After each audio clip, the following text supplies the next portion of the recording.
beautiful, eco-friendly, biodegradable straws, napkins, and stir sticks, celebrating, as I said, Earth Day every day. Cheers.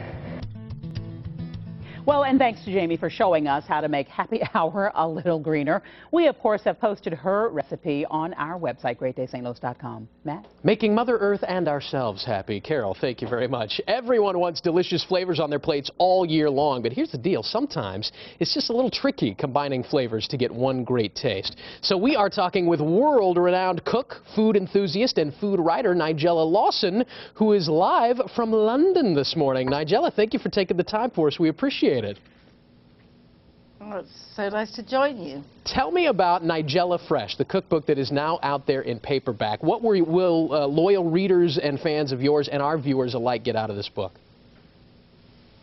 Well, I suppose what I always try and do is convey my enthusiasm for simple food. And by simple, I don't mean, very boring, ordinary food, not that there's any such thing as boring food for me, but really that you can use such regular ingredients to achieve such vibrancy of tone. A spritz of lemon, we hear about lemons, but lemon is so fantastic, mixed with anything. Fresh mint, even dried mint, which you can have in your cupboard at all times. You can actually go to the freezer for fresh peas, make a soup, add some basil or something like that. So it's really all about thinking about the flavour. And of course, when you think about the flavour, you're really not worrying about the technique, because I promise you, I don't have any tricky recipes. They're simple to follow and they're gorgeous to eat. I mean, I wouldn't be able to do them, so that's as well. I admire you greatly for that, by the way, because the finished product, it feels like you're eating fine cuisine, but it's the phrase hoity-toity that keeps popping up in the back of my head. I don't think what you do is hoity-toity at all. It's not really highbrow. Oh no, I hate fancy food, and I think also I don't like.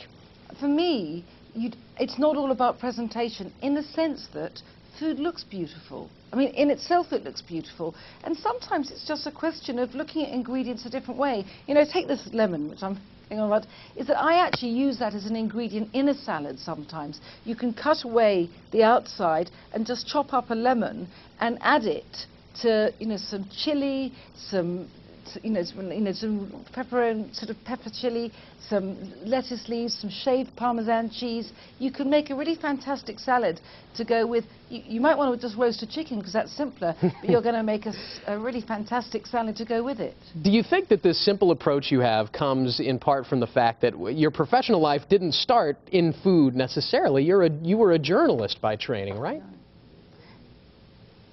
Yes, well, yeah, certainly, and not even a food journalist. No, I think, it's really, you could say it's making a virtue out of necessity, but I felt very much when I started, and I didn't really mean to do this, I kind of lurched into it and then loved it.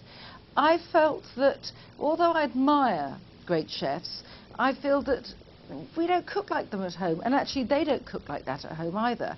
So I really felt it was time to make home cooks realise that they were producing the food that's going to last, in a way, and that not to feel so aware of their limits, but really feel aware of their strengths. Because professional chefs are really tied, because you go into a restaurant and then you order and you expect your food in 15 minutes, whereas generally speaking you know who you're feeding, so it's easier for you at home. Sure. You think, oh yeah, I'll do that, and actually home food is the food that touches our hearts. We may want to clap someone chopping at 100 miles an hour, but I mean it doesn't move you. But Sure. You go to someone's house and they give you some home-cooked food, that's a bond. That's so true, and many people back here stateside bond over the table, as you well know. Nigella Lawson, thank you so much for taking the time from London. We appreciate it. Have a pleasant afternoon for you. Still morning back here. Still ahead on Great Day St. Louis, it's the #1 environmental illness in children, and it could be lurking in your home. You may not even know it. We've got tips for making your home a hazard-free zone after the break. Plus, we're giving away a pair of tickets to see Kings of Leon, one of the hottest concerts of the summer.